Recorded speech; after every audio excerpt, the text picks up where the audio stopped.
Nicolás Casanseu fue el único reportero de la televisión argentina allí en el conflicto bélico de Malvinas. Un testigo directo de aquel episodio que marcó la vida de los argentinos y que aún hoy en esta referencia histórica, como lo escuchábamos recién al propio Pérez Esquivel, pero también en el desarrollo de lo que veteranos, sociólogos, historiadores refieren a Malvinas, tiene demasiadas heridas abiertas. Nicolás, ¿cómo le va? Buenas tardes, muchísimas gracias por venir. Gracias por invitarme. ¿Cómo fue su decisión o la posibilidad de sumarse como reportero en Malvinas? ¿Cómo es que surge esa historia de convertirse en los ojos de los argentinos en ese momento en Malvinas? Bueno, obviamente yo quise ir, fui voluntario, porque no me quería perder para nada un evento tan importante, histórico, la única guerra del siglo XX. Pero si me permitís, antes quería corregir un poco lo que dijo Pérez Esquivel, porque esta misión que ellos hicieron no tiene nada que ver ni con los veteranos ni con los caídos, que por eso los familiares de los caídos reprobaron, repudiaron y escracharon a Pérez Esquivel cuando volvió.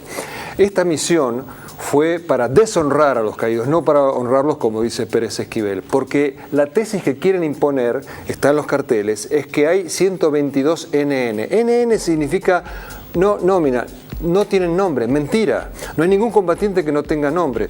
Todos los combatientes están identificados, eso lo sostienen los propios familiares de los caídos. Lo que se busca es demostrar algo político, que fueron víctimas de la dictadura y no que fueron honrosos defensores de la patria. Nicolás, que hay aquello de soldados solo conocidos por Dios, que hay lugares donde no están Claro, pero no son NN. Lo que no se conoce es la ubicación exacta de los cuerpos, pero los nombres sí, por eso NN no corre para nada y además NN remite a desaparecidos por el régimen militar, que es otra historia que nada tiene que ver con Malvinas.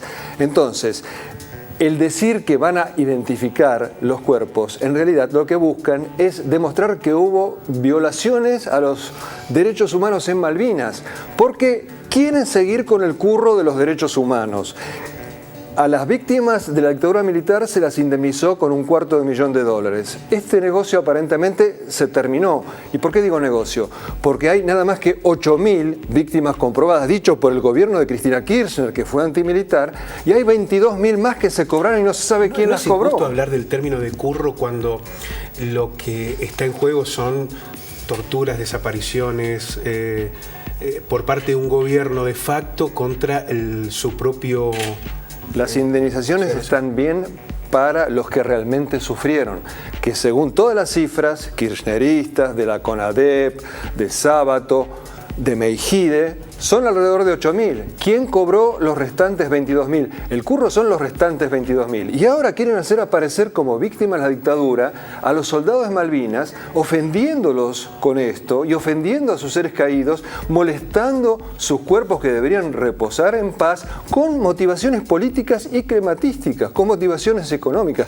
Por eso fue tan fuerte la repulsa de los familiares de caídos en Aeroparque cuando volvió Pérez Esquivel y su grupo. Sí, hay que decir que hay un grupo también. En algún momento también se cuestionó, a usted mismo se lo cuestionó cuando volvió de Malvinas en la cobertura, digamos, ¿no? Generalizar que todos consideran o cuestionan la actitud de Pérez Esquivel también sería injusto, ¿no? Es la comisión de familiares de caídos que es la representación oficial de todos los caídos. Igualmente, me gustaría, Nicolás, recuperar su visión de lo que fue de Malvinas. ¿Qué guerra usted vio? ¿Vio un conflicto que de antemano se sabía, podía prever la derrota argentina? ¿Era una situación muy desigual, donde efectivamente estábamos en condiciones vulnerables, sin los recursos para enfrentar un conflicto bélico?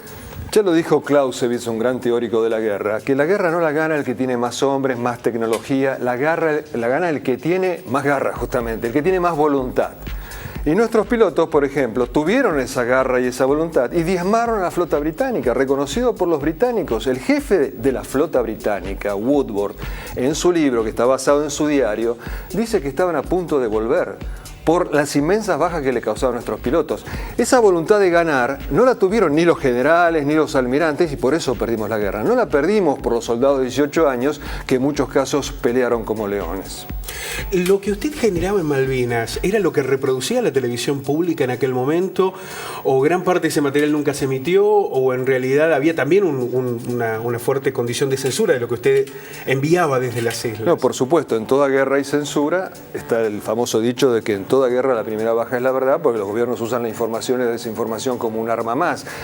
Pero yo no tenía retorno, yo no sabía qué se publicaba y qué no en Buenos Aires, porque no era la época de los satélites. Y al volver me encontré con la desagradable sorpresa que, según testimonios de mis compañeros de Canal 7, entre el 90 y el 95% de mi material fue destruido, no solo no fue mostrado, fue destruido, cosa que demuestra que no era funcional a la propaganda del momento, lo cual es para mí una frustración y una herida por la que sigo sangrando hasta el día de hoy. ¿Qué incluye ese material que se destruyó? Por ejemplo, me llega la orden de no filmar más soldados conscriptos. Le digo, ¿cómo? ¿Por qué? No, porque no se tiene que saber que son novatos, que son jóvenes. Pero eso todo el mundo lo sabía. Entonces me negué por una cuestión de ética profesional y porque además los soldados se ponían muy felices cuando los filmábamos porque imaginaban que los podían ver sus seres queridos en el continente. Seguí filmando soldados conscriptos. Imagínese usted la cantidad de material que destruyeron solo porque había allí soldados conscriptos en esas imágenes. Una cosa realmente absurda. Nicolás, ¿cuál era el estado general de nuestros soldados?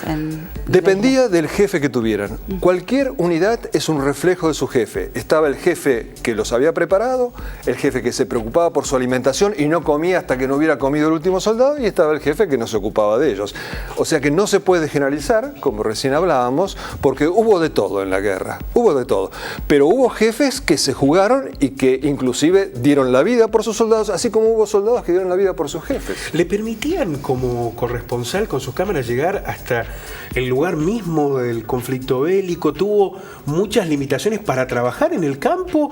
¿O al ser el único y tomado como una referencia que quería ser escuchada, le abrían las puertas, los caminos para que pudiera No, para avanzar? nada. Estaba totalmente cercado por la censura militar. Me adosaron un oficial que hacía de censor, me hacía borrar cosas en el viewfinder de la cámara. Yo le rogaba que no las borrara, que se las guardara él para la historia, para dentro de unos años, aunque sea. Me amenazó con corte marcial. Ejército, sobre todo, me tenía muy cercado, me dejaba hacer muy pocos movimientos, pero descubrí la manera de poder trabajar yendo al aeropuerto, a la base militar Malvinas, aérea, que era bombardeado 3 y 4 veces por día. Entonces tenía las escenas de acción y tenía la jurisdicción de Fuerza Aérea, que era mucho más comprensiva conmigo y me dejaba moverme mucho más. ¿Cómo impactó en su vida? ¿Qué cambió? ¿Cuál fue el Casanseu que fue a Malvinas y el que regresa? El ser testigo de una guerra. Bueno, ser testigo de una guerra en la Argentina, que es muy distinto de ser testigo de una guerra en general. Yo cuando volví me encontré con un productor de la NBC con quien yo me había cruzado cubriendo la guerra civil en Nicaragua, me palmeó la espalda y me dijo, mirá, qué bueno, de ahora en más nunca vas a tener problemas de trabajo ni vos ni tus hijos. Qué equivocado que estaba. Me prohibió primero el régimen militar, me dejó sin trabajo, me hicieron una operación de calumnia. Después me prohibió el gobierno de Alfonsín, específicamente a mí. Y después con altibajos estuve perseguido y prohibido y calumniado hasta el día de hoy. Me tuve que ir a trabajar al extranjero. Eso en cuanto a mi vida profesional. Yo jugaba en primera, hacíamos un noticiero que tenía 30 puntos de rating. Durante el conflicto de Malvinas tuvimos 45 puntos de rating y me fui a los caños. Me quedé sin trabajo, prohibido. Eso desde el punto de vista profesional, pero desde el punto de vista humano, estuve codo a codo con nuestros soldados en una guerra limpia por una causa noble, en la única guerra del siglo XX de la Argentina, y eso no me quita lo bailado nadie. Me siento plenamente orgulloso y feliz de eso, a pesar de los pesares, a pesar del alto precio que tuve que pagar en lo personal y que seguiré pagando probablemente hasta el resto de mis días. ¿Cómo cree que fue la política comunicacional que se dio en ese momento de Malvinas? Que se hablaba de una victoria, de un éxito, hasta que de golpe nos encontramos con esa derrota en ciernes que provocó o fue el inicio de lo que terminó siendo el final de la dictadura, ¿no? Fue lamentable el tema del triunfalismo, del cual nosotros no teníamos mucha noción porque, repito, no teníamos rebotes, no llegaban las revistas, no llegaban los diarios, pero una vez en un avión Hércules que había traído municiones, etcétera, me subí al avión y vi la tapa de gente que decía hundimos la flota. Me quedé perplejo. Entonces los que nos cañoneaban todos los días era una flota distinta, no era inglesa. Al volver me enteré de este clima de triunfalismo que reinaba en las islas, del cual yo no fui parte y puedo demostrarlo. Y también descubrí con asombro que los medios privados fueron más papistas que el Papa. Los medios privados hacían más propaganda que la propia Junta Militar. La tapa, estamos ganando, seguimos ganando, hundimos la flota, son tapas de la revista Gente, un medio privado. Y eso provocó una gran frustración cuando estábamos ganando, estábamos por entrar en Londres y de repente nos rendimos. La gente se sintió engañada y con justa razón. Nicolás, si le parece, vamos a compartir un material generado por usted como corresponsal en Malvinas. Muy bien.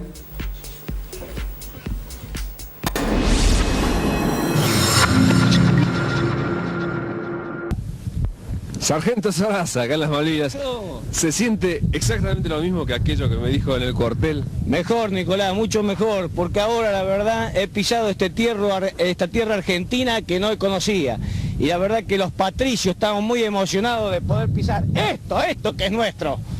¿Cómo es la relación con los pobladores? Ah, tengo un montón de sobrinos, Nicolás. ¿Sobrinos? Sí, cuando paso por ahí, los convido con caramelo y chocolate y hasta me dicen tío Mike últimamente ya. Así que los patricios ya tenemos compatriotas acá y por lo tanto los tenemos que cuidar y querer como a nuestros propios hijos. ¿Cómo es la relación aquí ya, casi campo de batalla, entre oficiales y soldados? Ah, Casanseu, acá los patricios hemos hecho realidad aquellas palabras que dicen que una de las virtudes tradicionales del soldado argentino es la lealtad sin doblez y sin renunciamientos. Así como la amistad no tiene límites y el patriotismo dimensiones, la lealtad no conoce jerarquía. Por esa lealtad sin jerarquía es que quiero dar un ejemplo. El jefe de la compañía de los patricios, el capitán Pascualetti, los otros días al cumplir años, un patricio se ha quedado sin su ración y se la ha dado. Y entre todos los patricios, oficiales, suboficiales y soldados, le hemos cantado el cumpleaños feliz. A él y al sargento primero Garribia también, que lo ha cumplido ese mismo día. Me contaron los soldados que también usted suele dormir sin cama, sin manta. ¿Por qué es eso? Bueno, no, porque al soldado hay que cuidarlo, al patricio, y así como Belgrano se bajó del caballo para darle a un patricio herido la monta, acá los superiores tenemos que darle al soldado. Cuando repasa estas imágenes, ¿cree que con el lamentable hecho de la censura y que la mayoría del material no se haya podido ver, pero cree que logró describir lo que sucedía en Malvinas, logró generar la postal real de lo que ocurría en Malvinas para el que lo recibía aquí en la Argentina? Por supuesto que no, porque si el 80 al 90, 95% del material fue destruido, no pude cumplir con mi cometido, a pesar mío, contra mi voluntad. Y ese es el motivo por el cual cuando volví empecé a escribir un libro, ya que no había podido mostrar las imágenes, contarlo por lo menos en letras de molde. Y eso me costó caro, porque el Servicio de Inteligencia de Ejército se enteró de que yo estaba escribiendo un libro, no sabían que iba a publicar, tenían cola de paja y me armaron una campaña de calumnias, además de que después me sacaron del noticiero y no pude trabajar durante la dictadura militar, cosa que después se replicó con los sucesivos regímenes. Por supuesto, también para mí fue una gran frustración. Imagínense, yo no era fotógrafo profesional, pero tenía mi propia cámara y estuve sacando fotos de la vida cotidiana de los soldados en la guerra y los 7 primeros rollos los mandé por derecha a mi familia con una cartita que decía: aquellas fotos que comprometan la seguridad de los soldados, que inteligencia las aparte, las demás son mías.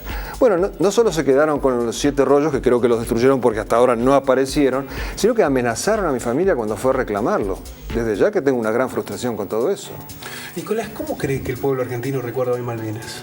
El pueblo argentino ha sido sometido durante 30 años a una guerra permanente de ideas, fuerzas falaces, muchas de ellas basadas en la propaganda inglesa. Por ejemplo, cuando nosotros decimos fue una guerra absurda, fue una loca aventura, una absurda aventura, que se escucha todo el tiempo, eso sale de un panfleto inglés, yo lo reproduzco en mi libro. Los ingleses no podían tirar panfletos a los soldados argentinos sobre Puerto Argentino porque hubieran sido derribados por nuestra artillería. Entonces usaban las radios uruguayas. Las radios uruguayas mentían diciendo: esta mañana Puerto Argentino fue cubierta de panfletos que decían, y leían el texto completo del panfleto. Yo lo reproduzco en mi libro, habla de loca aventura, de absurda aventura. El tema de que gracias a la derrota argentina se recuperó la democracia. Thatcher no podía decir vamos a la guerra para recuperar nuestra colonia. Eso era políticamente incorrecto. Entonces, ¿qué decía? Vamos a la guerra contra la dictadura argentina. Claro, aliados con ese gran demócrata que era Pinochet. Un cinismo total. Pero además, nosotros le tirábamos a los ingleses con bombas MK-17. Teníamos bazucas o blowpipe ingleses. Teníamos helicópteros Sea King ingleses. ¿Por qué teníamos armamento inglés nosotros? Porque la democrática Albion, Inglaterra, le vendió ese armamento al democrático, entre comillas, general Videla. Así que esa también es una idea fuerza falaz que nosotros repetimos. La de los chicos de la guerra. Como que mandamos chicos a la guerra. Tenían 18 y 19 años, que es la edad de todos los combatientes de todas las guerras de la historia de la humanidad y mucho más jóvenes todavía.